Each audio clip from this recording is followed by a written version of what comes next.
Hello children, कुसुम ma'am की online class में आपका स्वागत है। प्यारे बच्चों, आज हम 5वीं कक्षा के विषय गणित का चैप्टर फर्स्ट मछली उछली में आने वाले कुछ बहुविकल्पीय सवालों को सॉल्व करना सीखेंगे। एक और बात बच्चों, अगर आपको मेरी वीडियो अच्छी लगे तो प्लीज़ इसे लाइक और अपने दोस्तों के साथ शेयर ज़रूर करें। और अगर आप अभी तक मेरे चैनल पर नए हैं तो प्लीज़ चैनल को सब्सक्राइब भी करें और साथ में दिए बेल आइकन को ज़रूर प्रेस करें, ताकि आगे से जो भी मैं वीडियो डालूं वो आपके पास सबसे पहले पहुंच सके। तो देखिए, हम शुरुआत करते हैं फर्स्ट क्वेश्चन से। हमारा फर्स्ट सम है यहाँ पर कि व्हेल शार्क मछली सबसे बड़ी मछली है, जिसका वजन लगभग 16,000 किलोग्राम है। इस मछली की लंबाई कितनी होगी? तो ये पूछा गया है। देखिए, ऑप्शन दे रखे हैं, 10 मीटर है, 12 मीटर, 18 मीटर या 20 मीटर। तो बच्चों, व्हेल मछली जो होती है, व्हेल शार्क मछली, उसका जो उसकी लंबाई है वो 18 मीटर होती है, यानी कि 18 मीटर। तो यहाँ पर हमारा ऑप्शन आएगा ग, 18 मीटर। अब देखिए, नेक्स्ट सम है, एक मोटर बोट 1 घंटे में 20 किलोमीटर की दूरी तय करती है। यदि मोटर बोट में 50 किलोमीटर की यात्रा करनी पड़े तो कितना समय लगेगा? तो देखिए, इसको हम किस तरह से सोल्व करते हैं। यहाँ पर देखो, 20 किलोमीटर, 1 घंटे में 20 किलोमीटर दूरी तय करती है ना।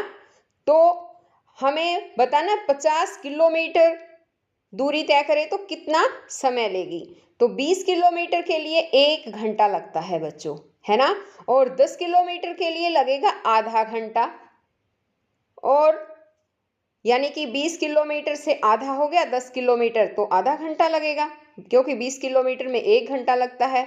और 40 किलोमीटर में कितने घंटे लगेंगे? 40 किलोमीटर में लगेंगे 2 घंटे।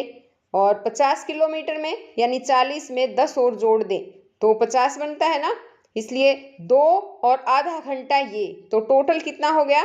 2.5 घंटे। तो कितना टाइम लगेगा?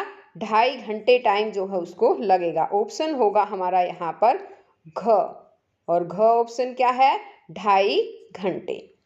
नेक्स्ट सम है, हमारे देश में लगभग 2 लाख नावें हैं। उनमें से आधी नावें बिना मोटर की है। मोटर बोट की नावों की संख्या कितनी होगी? तो इसमें देखिए, 2 लाख नावें बताई गई है, लेकिन आधी नावें यानी 2 लाख का आधा कर दें हम तो कितनी हो जाएगी बताओ? 1 लाख। तो मोटर नावें जो है आधी है, इसलिए मोटर नावों की संख्या कितनी होगी? 1 लाख होगी। ऑप्शन क्या होगा हमारा यहाँ पर? ऑप्शन होगा ख। इसी तरह से नेक्स्ट क्वेश्चन है हमारा कि यदि 100,000 1 लाख के बराबर हों तो 100 लाख किसके बराबर होगा? तो बच्चों देखो, 100 लाख, अब हम जैसे 100 लाख को लिखते हैं, 100 और लाख, लाख में कितनी जीरो आती है? 5 जीरो आती हैं। ये देखिए, ये हो गया 100 लाख किसके बराबर होगा? तो यहाँ पर देखो, ये 100 लाख हो गया, है ना। अब इसको काउंट करो, किसके बराबर हो जाएगा ये?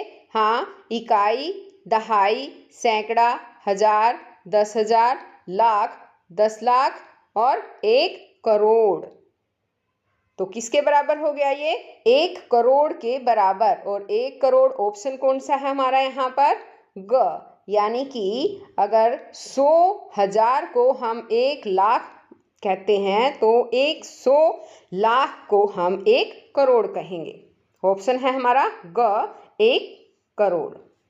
नेक्स्ट सम है यहाँ पर कि सबसे महंगी मछली झींगा मछली होती है।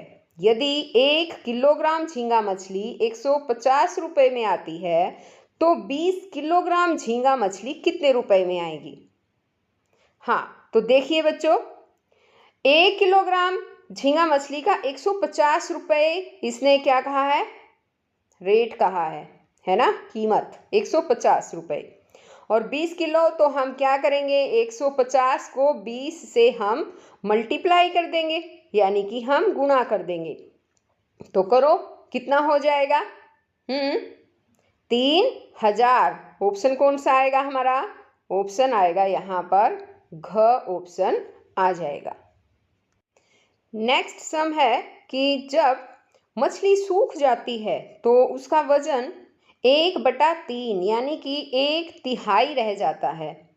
यदि मैंने 150 किलोग्राम ताजी मछली खरीदी हो तो ये मछलियाँ सूखने पर कितने किलोग्राम रह जाएगी?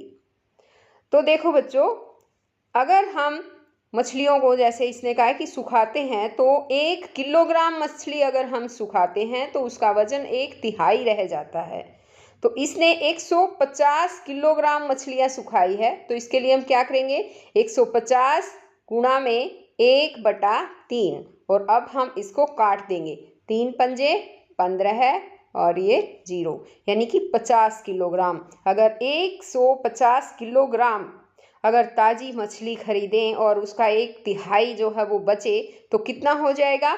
50 किलोग्राम मछली जो है वो सूखी हुई मछली रह जाएंगी। तो यहाँ ऑप्शन क्या आएगा हमारा? घ ऑप्शन जो है इसमें आ जाएगा। नेक्स्ट सम है 90,000 जमा 9,000 जमा 900 जमा 90 और जमा 10। इसने कहा है कि इन सब को अगर हम जोड़ दें तो यहाँ पर बताना है कि वो संख्या कितनी आएगी। तो देखो, इसको जोड़ कर दिखाओ बच्चों। 90,000 और 9,000 कितने हो जाएंगे? हाँ, ये दोनों कितने हो जाएंगे? 99,000 है ना। और 99,000 तो ये हो गए।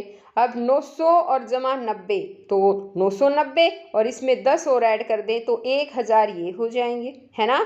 99,000 और 1,000 और जोड़ दिया, कितने हो गए?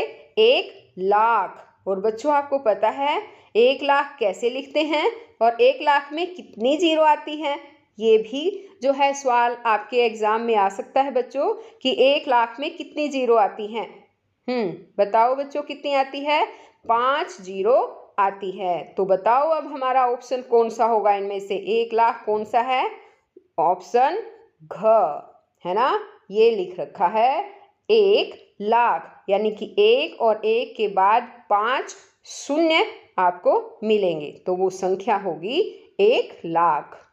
अब देखिए नेक्स्ट सम है कि 51 से 100 के मध्य कुल कितनी अभाज्य संख्याएं होंगी?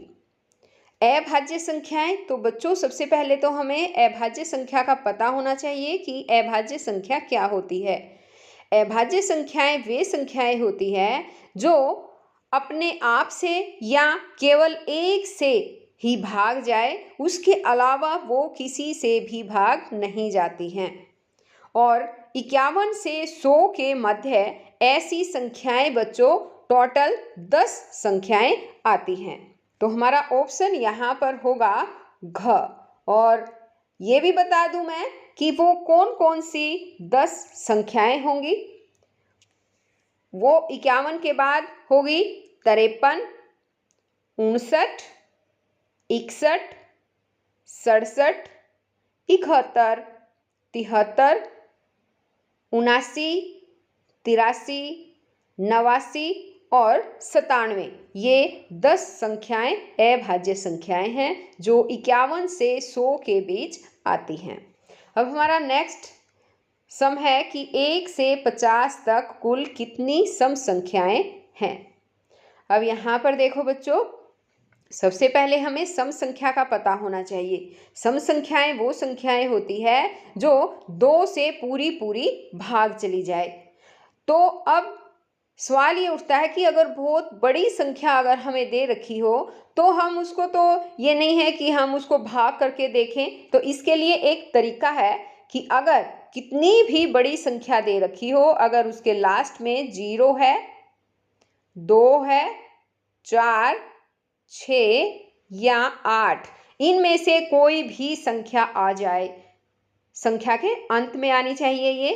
अगर 0, 2, 4, 6 और 8 इनमें से कोई भी संख्या है, इसका मतलब वो सम संख्या है। तो हमें भाग करने की ज़रूरत नहीं है, कोई भी नंबर है उसका हमें लास्ट डिजिट देखना है कि लास्ट में 0, 2, 4, 6, 8 बस इन्हीं में से एक संख्या होनी चाहिए, तो वो सम संख्या होगी। और 1 से 50 तक कुल जो सम संख्याएं हैं वो 25 संख्या आती हैं।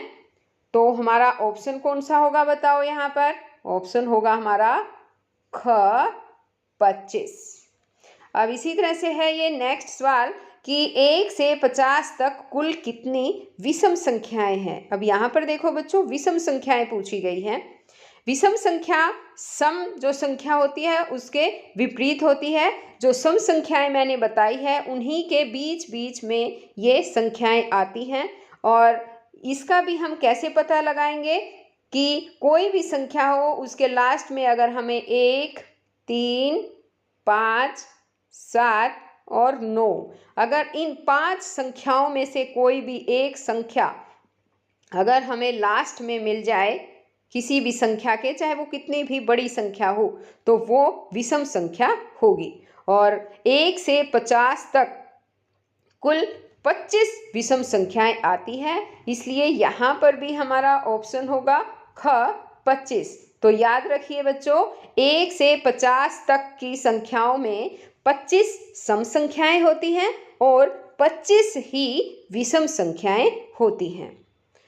और इन संख्याओं को जो है किस तरह से पता लगाएंगे वो मैंने यह फार्मूला बता दिया है। सम संख्या के लिए भी आपको सिर्फ ये 5 संख्याएं आपको याद करनी है और विषम संख्या के लिए भी ये दी गई जो 5 संख्याएं हैं सिर्फ यही संख्याएं आपको याद करनी है।